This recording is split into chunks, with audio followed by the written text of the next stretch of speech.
Hello and welcome back to Coin Lady channel. Even now, 3 days after the bill, Heinemann Ethereum free pass materials were made available to the public, we continue to find outlandish details. One of the biggest problems in Bitcoin right now is determining whether or not a token constitutes a security. The SEC has been saying for a while now that the token itself constitutes the security. However, the SEC is aware that the token itself is not and will not be a security, as I will show you in an excerpt from the relevant documents. Guys, I want to show what could happen to the Ripple SEC action if Judge Torres officially declares that XRP on the secondary market is not a security, which is one of the biggest open uncertainties right now. I'd want to show you how some lawyers' perspectives change after reading these emails. Please don't leave before that happens. It's a major deal. But before we wrap up, there are 2 more pieces of breaking news I'd want to cover. The arrival of some of the world's largest institutions into the Bitcoin market is tied to this, guys. Guys, many bright people have told me that when it comes to cryptocurrency, at first they ignore you, then they fight you, and then they join you. I hope to show you that the threshold to everyone else joining you guys is far lower than you would think. Ripple is mentioned in one of the articles here. Do not take that for granted. You definitely don't want to miss it. Let's get this video started with one of the best and most entertaining XRP videos I've ever seen on Twitter. Oscar shared this, and while I'd play it in its entirety, I'd rather have you check out the tweet for yourself. He justifiably deserves it completely. Guys, this is seriously one of the funniest videos I've ever seen. You absolutely must hear this. You guys really need to check this out. So when the copyright wasn't withdrawn, I was ecstatic. Keep this in mind. Before I start the video, I just want to make sure you've seen what's on the screen. This is where Bill Hinman expresses his views in writing. Hey dudes, listen up. This is priceless, no doubt about it. Please give me your whole attention. Keep an eye on everyone and hear what's being said. Quiet. We need to make a quick decision about what he will think. I'm interested in what people have to say.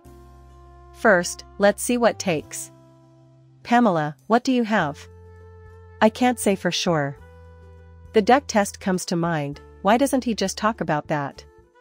Just what kind of a test was that, exactly? Quack tests. Put it to the duck. Holy crap, that's weird. If it swims and quacks like a duck, then it must be a duck. Ah, yes. No more from me. The best. That is, without a doubt, the dumbest thing I've ever heard. Uh-huh. One of your ideas is superior. We need to find Hinman. He really needs to be here. He ought to think about more pressing matters. He's having a really important business lunch right now. Money owed. Master is now printing some of his own money. So, what do you think, you son of a b**********?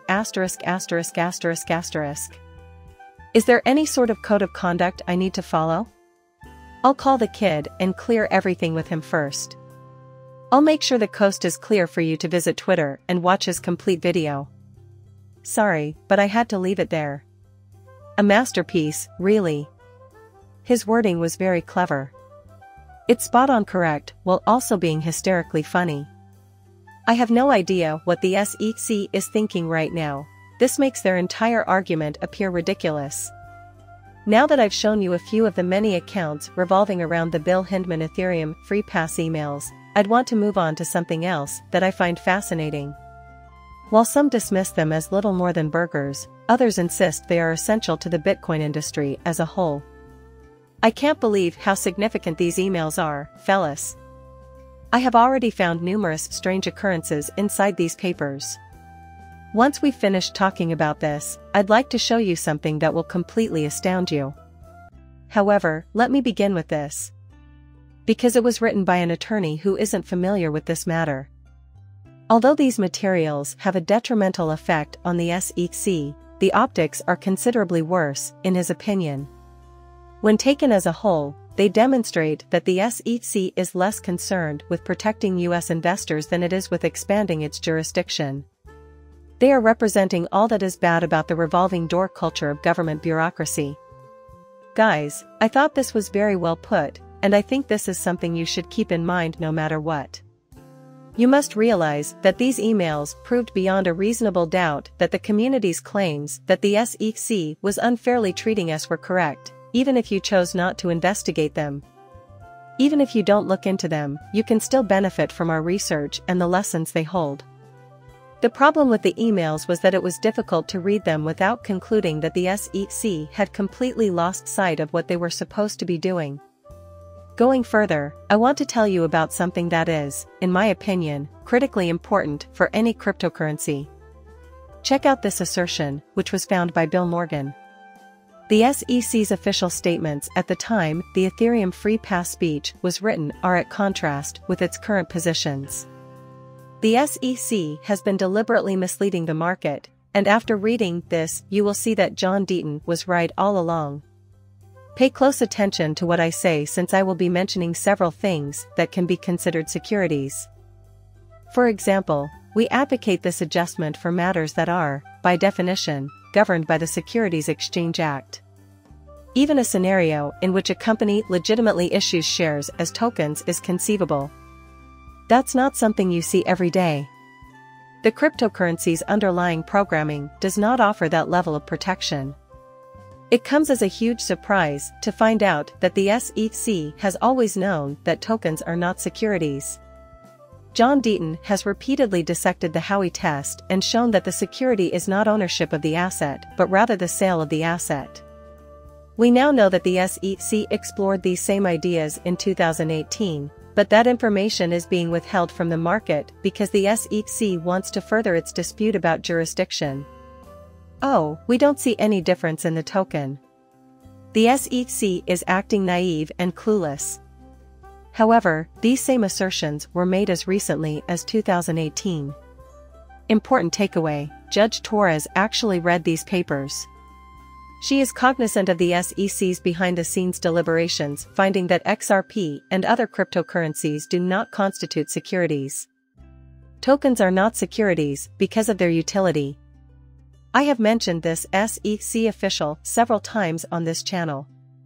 The tone of the market has shifted significantly as a result of these communications.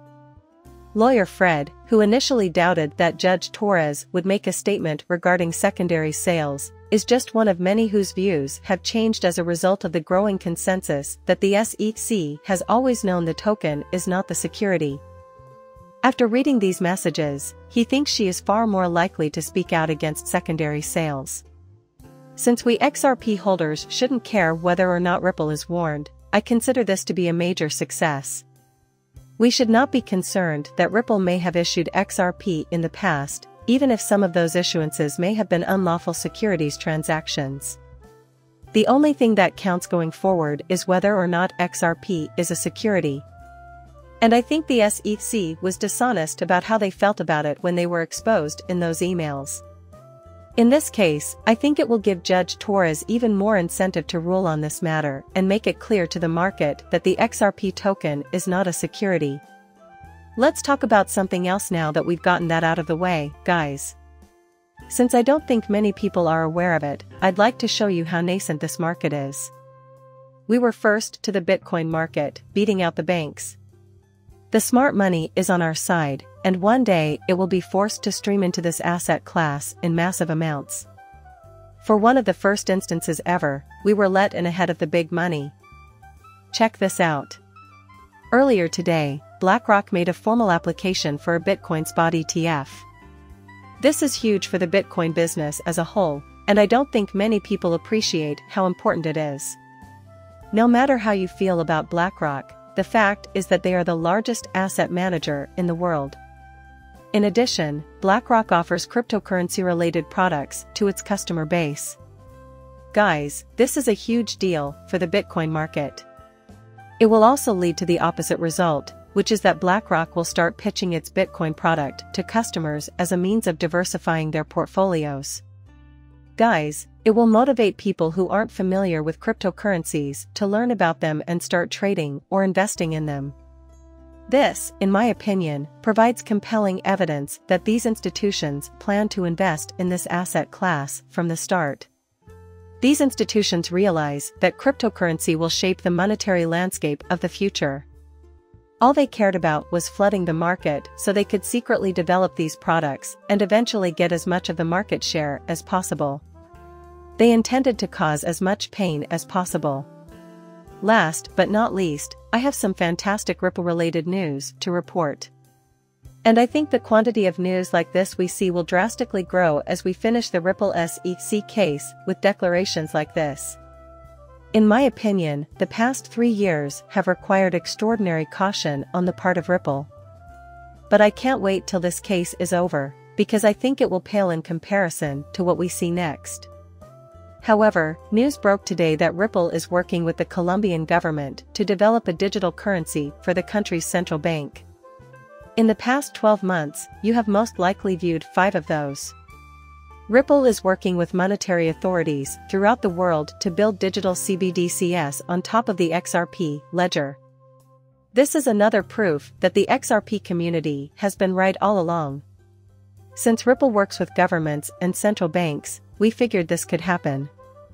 It was the right decision, and they're showing their gratitude by basing their future payment system on Ripple and the XRP ledger. In my opinion, this is the single most compelling argument for the need of XRP and Ripple in the future financial system. And, from what I can see, this is just the start. There will soon be public announcements from several of the top central banks in the world that they are constructing CBDCs on the XRP ledger.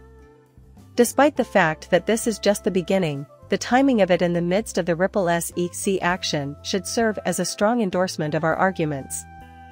Anyway, I greatly value your being here today, gentlemen. My apologies if this update was boring. If you did, please leave a like and subscribe. See you in the next video, bye.